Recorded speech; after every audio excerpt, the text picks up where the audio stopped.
मैं और मेरे पिताजी दोनों लोग गए। अब किस हुँ, प्रकार से देखो, मैं जो कह रहा था कि तांत्रिक का जीवन हमेशा खतरे में है। मैं और मेरे पिताजी गए ठीक करने के लिए वहाँ पर में एक महिला के ऊपर में प्रेत आता था।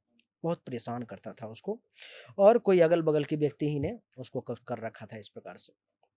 वहाँ पर पहुँचा, जैसे ही आपके यहाँ आया तो चाय नाश्ता की बातचीत हुई। वैसे ही चाय नाश्ता के लिए वहाँ पर में सारी चीज़ें लगाई गई बैठा करने के लिए। अब अब जिसने कर रखा था वो भी वहाँ पे पहुँची हुई थी। जैसे ही बाबा आए 10-20 लोग जुट जाते हैं। तो उस प्रकार से वो महिला भी बीच में आ गई वो। और वहाँ पर में उसने हमारे और पिताजी के ऊपर में और मेरे ऊपर में, दोनों के ऊपर में तंत्र का प्रयोग कर दिया। और पता नहीं लगा, क्योंकि उस वक़्त मैं नॉर्मल ही पहुँचा था, कहीं कुछ उस प्रकार के बंधन किया नहीं था अपने शरीर का। नाश्ता करने के लिए बैठ गया। अब नाश्ता करने के लिए जैसे ही बैठा हूँ, तो बिस्किट है या कोई भी वस्तु है ऐसे उठा रहा हूँ मुँह में डालने के लिए। उठा रहा हूँ, उठ रहा है, डाल रहा हूँ यहाँ, जा रहा है यहाँ। यहाँ से फिर ये क्या हो रहा है भाई? यहाँ जा रहा है। अब सब लोग हँस रहे हैं कि बाबा कान में खाना शुरू कर दिया बाबा ने, और मुझे ही नहीं, मेरे पिताजी के साथ भी ये बात हो गई। 3 बार किया, तीनों बार ये क्या हो गया हाथ में? फिर तुरंत ध्यान आया कि ओह! इसका मतलब जो व्यक्ति जिसने कर रखा है वो यहाँ पे मौजूद है वो। एक बार नज़र घुमाया, देखा कि यहाँ पर में कौन-कौन है, परख में आ गया कि ये व्यक्ति है, जो देख कर के मुस्कुरा रहा है कि आज तो बाबा का हालत ख़राब कर दिया आज। आज बाबा अब देखता हूँ कैसे ठीक। उठ गया वहाँ से, नाश्ता नहीं कर पाया, उठ गया, उसको रिटर्न कर दिया, कहा कि ले जाओ अभी नाश्ता अब नहीं करूँगा, अब पहले जो प्रक्रिया है वो हो जाए। फिर बंधन किया मैंने भी अपने शरीर का, पिताजी ने भी बंधन किया और गया उस महिला के पास, जिसको उसको बुलाया कि जिसको परेशानी है इस प्रकार की। उसके ऊपर में उसको क्या था कि प्रेत हमेशा घर में ही रहता था उसके भी। जैसे बताया दिल्ली का जो ये घटना बताया, वैसे उसके घर में ही प्रेत हमेशा रहता था। उसके ऊपर में प्रेत आ गया, वो अपना खूब हल्ला कर रही है, जैसे कि दिखाते हैं टीवी वगैरह में या कहीं पे देखते हो, बाल वगैरह खूब घुमा रही है, इस प्रकार से दिखाते हैं ना। वो कुछ नाटक जो होता है प्रेत का, उस प्रकार से डराने के लिए लोगों को, वो होता है डराने के लिए, डर के भाग जाए वो घुमा रही है, ऐसे-ऐसे कर रही है। एक डंडा होता है हम लोगों के पास में, जिससे पिटाई करते हैं उसकी हम लोग।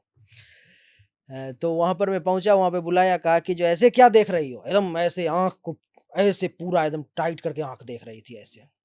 मैंने उसे कहा, जो एक आँख निकाल लूँगा तुम्हारा। तो उधर से आवाज़ आती है कि तुम्हारा दोनों आँख निकाल लूँगा। मैंने कहा इसका मतलब ये पावरफुल है ये, मुझसे ज़्यादा पावर है। पिताजी ने मंत्र का प्रयोग किया, वो डंडा लिया और उस डंडा से उसे 2 डंडा मारा। 1 डंडा इस हाथ पर में, 1 डंडा इस, क्योंकि क्या होता है आजकल तो ये गलत भी हो रहा है कि प्रेत के नाम पर में लोग हैरेस भी करते हैं ज़्यादा। तो उसको 2 डंडा दिया, बस वो प्रेत होश में आ गया वो।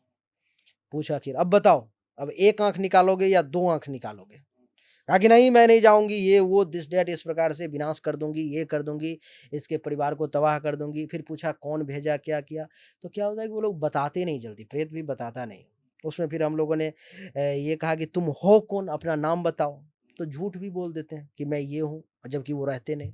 फिर उसमें एक प्रयोग होता है जो कुछ तुलसी का पत्ता होता है, उसको मंत्र के साथ 3 जगह, 4 जगह, 5 जगह डाला जाता है, बिना प्रेत को बताए हुए। और वो प्रेत सही पत्ता अगर चूज़ कर लेगा तो हमें पता लग जाएगा कि यही उसका पत्ता है। उसको बताया, जो उठाओ अपना, तुम्हारा कौन-सा पत्ता है, तुम कौन हो पता लग जाए। उसने गलत उठा लिया, फिर दिया 1 डंडा। फिर दोबारा जा कर के उसने सही उठाया, जब उससे पूछा कि कैसे क्या हुआ? तो उसने बताया कि ऐसे-ऐसे ये फूल तोड़ने के लिए गई थी और उस वक़्त मैं वहीं पर में थी। क्या हुआ था कि उसने आग लगा कर के उसकी जान चली गई थी, यानी कि आत्महत्या लोग कर लेते हैं।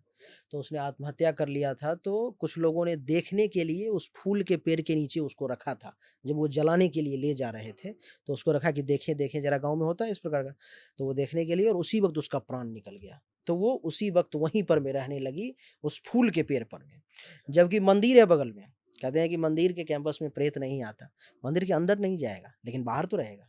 बाहर उस फूल के ऊपर में वो भोर सुबह-सुबह गई, पीपल पर भी प्रेरित होते हैं? रहते हैं ना, पीपल के ऊपर में रहते हैं, बाँध करके रखा जाता है पीपल के पेड़ में प्रेत को।